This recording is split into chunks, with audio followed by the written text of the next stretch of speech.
Hello বন্ধুরা, আজ আমরা জানব বাংলাদেশ ভারতের যৌথ চুক্তি সম্পর্কিত একটি বাঁধ সম্পর্কে। বাঁধটির নাম ফারাক্কা বাঁধ। এই বাঁধটি শুধু একটি স্থাপনাই নয়, বরং এটি দু দেশের মধ্যে সম্পর্ক স্থাপনের একটি গুরুত্বপূর্ণ নিদর্শন। 1975 সালে পশ্চিমবঙ্গের মুর্শিদাবাদ জেলায় গঙ্গা নদীর উপরে এই বাঁধটি নির্মিত হয়। এর মূল উদ্দেশ্য ছিল হুগলি নদীর নাব্যতা রক্ষা করা এবং কলকাতা বন্দরকে সচল রাখা। 2245 মিটার দৈর্ঘ্যের এই বাঁধটি একটি জলবিদ্যুৎ কেন্দ্রও পরিচালনা করে। এছাড়া একটি 38 কিলোমিটার দৈর্ঘ্যের ফিডার ক্যানেল, যা গঙ্গার পানি হুগলি নদীতে স্থানান্তরের কাজে ব্যবহার করা হয়। বাঁধটির উপরে রয়েছে একটি রেলওয়ে সেতু, যা পূর্ব ভারতের রেল যোগাযোগের জন্য অত্যন্ত গুরুত্বপূর্ণ। তবে এই বাঁধের কারণে বাংলাদেশ, বিশেষায়িত উত্তর পশ্চিমাঞ্চল যেমন রাজশাহী, নাটোর, পাবনা, চাঁপাইনবাবগঞ্জ ইত্যাদি এলাকায় নানা প্রকারের সমস্যা দেখা যায়। শুষ্ক মৌসুমে অর্থাৎ জানুয়ারি থেকে মে মাসে গঙ্গা নদী থেকে বাংলাদেশে প্রবাহিত পানির পরিমাণ উল্লেখযোগ্যভাবে কমে যায়, যার ফলে পদ্মা নদীর পানির স্তর হ্রাস পায়। এর ফলস্বরূপ সৃষ্টি হয় নদী ভাঙ্গন, সেচ সমস্যার সৃষ্টি, ফসলের ক্ষতি এবং পরিবেশগত ভারসাম্য নষ্ট হয়ে যায়।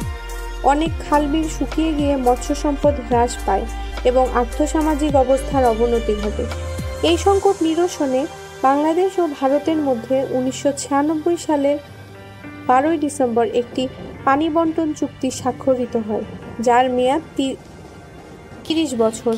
এই চুক্তির আওতায় গ্রীষ্মকালীন সময়ে গঙ্গা নদীর পানির একটি নির্ধারিত অংশ বাংলাদেশে প্রবাহিত করার নিশ্চয়তা প্রদান করা হয় এবং সাপ্তাহিক ভিত্তিতে পানি বন্টনের হিসাব নির্ধারণ করা হয়। তবে বাংলাদেশ একাধিকবার অভিযোগ করেছে যে ভারত কখনোই চুক্তি শর্ত পূর্ণভাবে মানে না, ফলে সৃষ্টি হয় খরা, খালবিল শুকিয়ে যাওয়া এবং কৃষির ক্ষেত্রে ক্ষতির মাত্রা দিন দিন বৃদ্ধি পায়। বাঁধটি নিয়ে বাংলাদেশের নানামুখী সমালোচনা রয়েছে। একে কেউ কেউ বলে জলসন্ত্রাস বা জলদস্যুতা।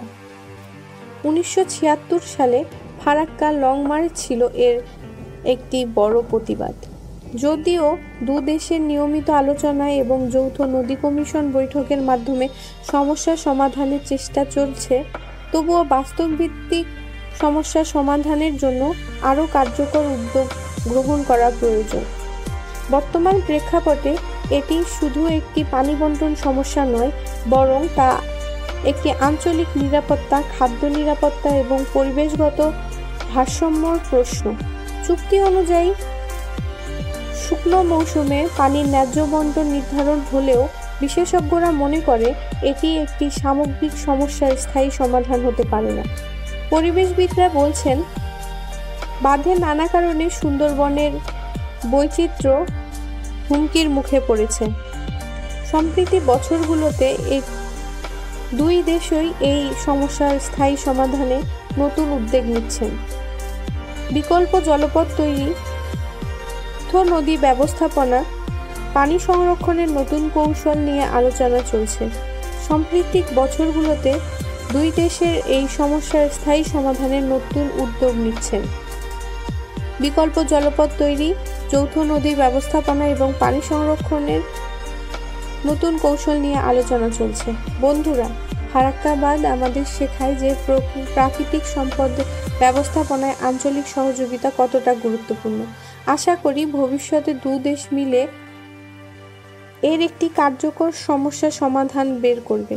আপনারা যদি এ বিষয়ে জানতে আরও আগ্রহী হন, তাহলে অনুগ্রহ করে আমাদের চ্যানেলটি সাবস্ক্রাইব করুন এবং বেল আইকনে ক্লিক করুন।